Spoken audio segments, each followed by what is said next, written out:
So, ayun. Good day po mga katim. So, kakauwi lang po namin galing sa simbahan po mga katim. So, ayan. Medyo mainit po kasi sa loob. Kaya andito ako sa labas. Yan o. Yan. Nagpapahangin-hangin. Yan sa loob.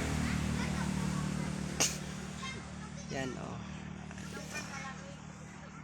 So, nagpagupit na tayo mga katim kasi medyo mahaba ng ating buhok. At, yun.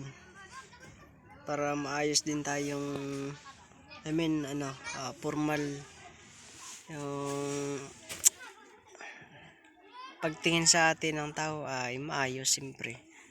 So, ayan, nagpagupit ako sa trupa ko kanina. Shout out kay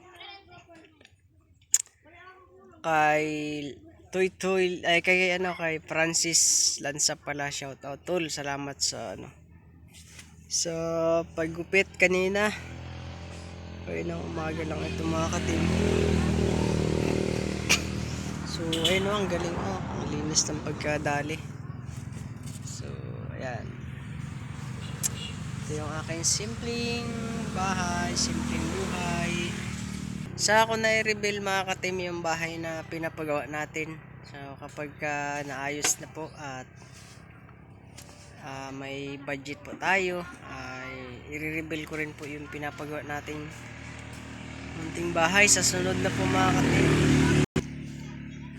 Maayos na po, i-reveal ko din po yun, ipapakita ko din at yan.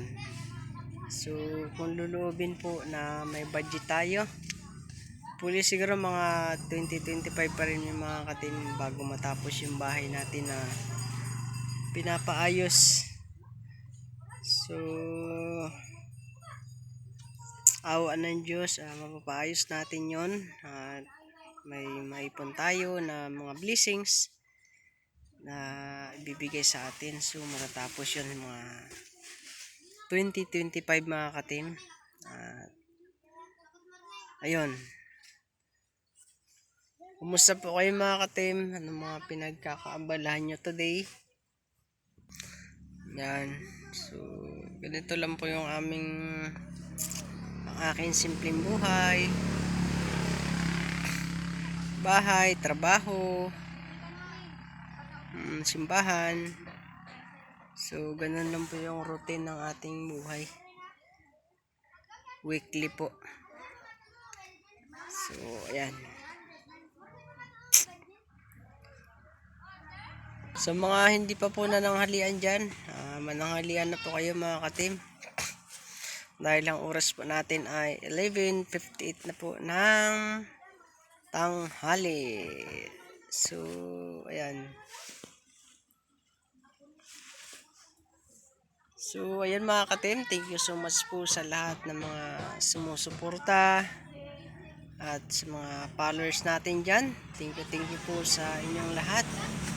At magtulungan po tayo para makamit yung ating mga pangarap. So ayan mga katim.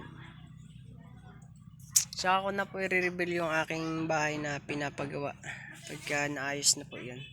So thank you po sa lahat ng nanonood. God bless po sa ating lahat at ingat po kayo palagi. Bye bye.